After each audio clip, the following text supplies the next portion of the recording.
Salam dan bahagia.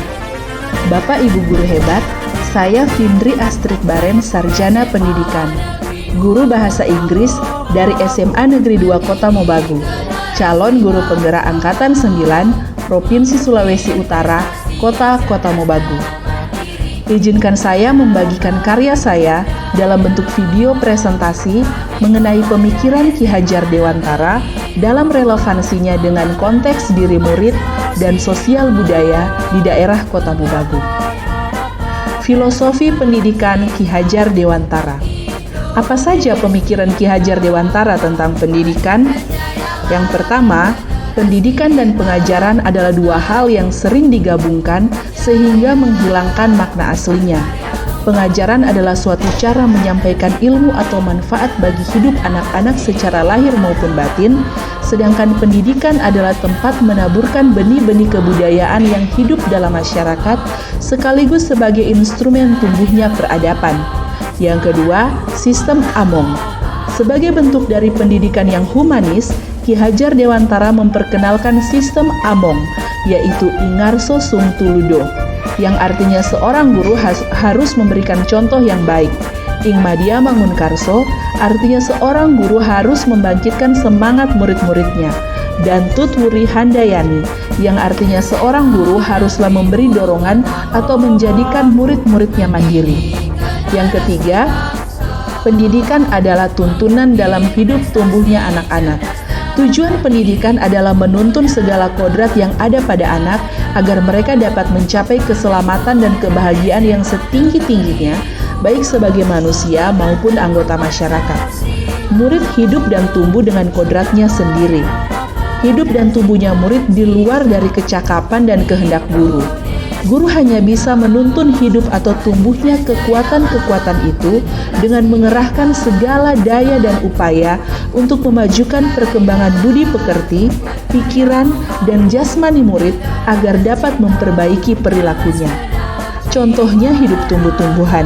Seorang petani yang menanam padi hanya dapat menuntun tumbuhnya padi dengan mengusahakan kondisi terbaik agar padi dapat tumbuh secara maksimal. Yang keempat, kodrat alam dan kodrat zaman. Pendidikan itu berhubungan dengan kodrat alam dan kodrat zaman dari murid tersebut. Kodrat alam adalah kekuatan, potensi, atau keadaan diri yang secara alami melekat pada diri masing-masing murid. Kodrat zaman adalah berbicara tentang era yang dijalani murid, sehingga edukasi di masanya menekankan pada kemampuan murid yang memiliki keterampilan sesuai zamannya. Yang kelima, budi pekerti. Menurut Ki Hajar Dewantara, bersatunya gerak pikiran, perasaan, dan kehendak atau kemauan dapat menimbulkan tenaga yang menghasilkan budi pekerti atau watak atau karakter, yang menandakannya sebagai manusia merdeka, yang berarti manusia yang dapat memerintah dan menguasai dirinya. Itulah kodrat sebagai manusia. Yang keenam, pendidikan holistik.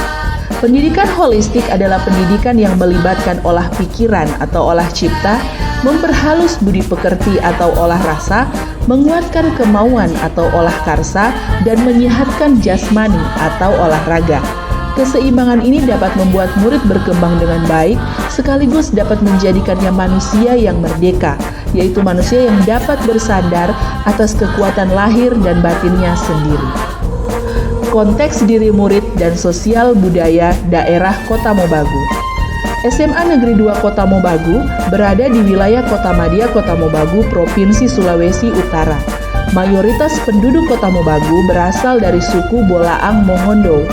Konteks sosial budaya suku Bolaang Mongondo yang mendiami wilayah tersebut sangat mempengaruhi kehidupan masyarakat termasuk para murid di SMA Negeri 2 Kota Mobagu.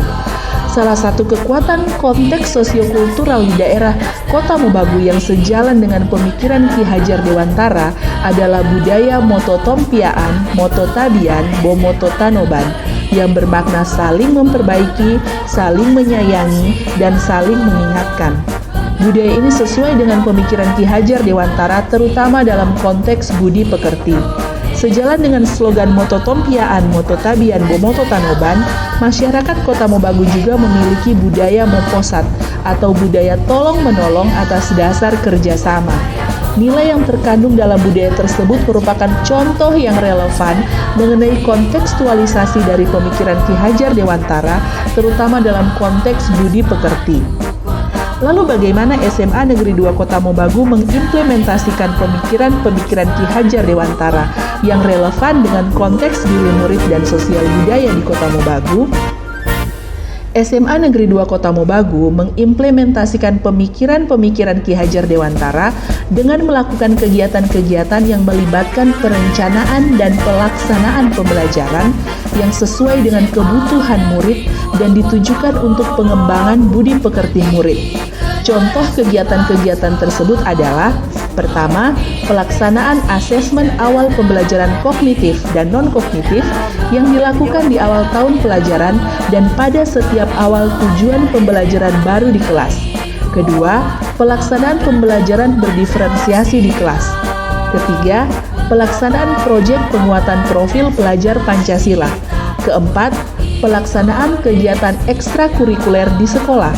Kelima, pelaksanaan kegiatan kerja bakti dan senam pagi di hari Jumat. Keenam, penguatan budaya 5S, senyum, sapa, salam, sopan, santun. Tantangan yang dihadapi ketika mengimplementasikan pemikiran-pemikiran Ki Hajar Dewantara dalam kegiatan pembelajaran di sekolah adalah: 1. Kesiapan guru. Selama ini guru terbiasa dengan pola mengajar yang seragam, menekankan pada kemampuan rasio, serta kurang memperhatikan keberagaman murid. Keadaan ini membuat guru harus mengintegrasikan diri dengan perubahan yang ada. Ketidaksiapan guru untuk beradaptasi inilah yang mengakibatkan pemikiran Ki Hajar Dewantara di satuan pendidikan tersebut tidak terlaksana dengan efektif. Yang kedua, pengaruh budaya asing pada murid. Pengaruh dari nilai-nilai budaya asing yang mempengaruhi pola pikir dan perilaku murid sehingga menganggap karakter dan kepribadian lokal adalah hal yang ketinggalan zaman. Solusi yang dilakukan untuk menghadapi tantangan dalam mengimplementasikan pemikiran Ki Hajar Dewantara di sekolah adalah: 1. Mengikuti pelatihan mandiri di platform Merdeka Mengajar. 2. Mengikuti komunitas belajar di sekolah. Komunitas belajar di SMA Negeri 2 Kota Mobagu diberi nama KOPI, Komunitas Ngobrol Pintar. Ketiga, pelaksanaan kegiatan proyek penguatan profil pelajar Pancasila dengan tema kearifan lokal. Dalam proyek ini, anak-anak diajak untuk menggali permasalahan apa yang muncul ketika budaya dan kearifan lokal tidak dilestarikan, serta mencari solusi apa yang bisa dilakukan agar nilai-nilai kearifan lokal dapat terus dimaknai dalam kehidupan sehari-hari. Laku yang ditebalkan dalam proyek ini adalah kolaborasi, kemandirian, dan kreativitas. Demikianlah video presentasi saya tentang pemikiran Ki Hajar Dewantara dalam relevansinya dengan konteks diri murid dan sosial budaya di Kota Mobagu. Semoga bermanfaat. Tetap semangat Bapak Ibu guru hebat. Salam dan bahagia.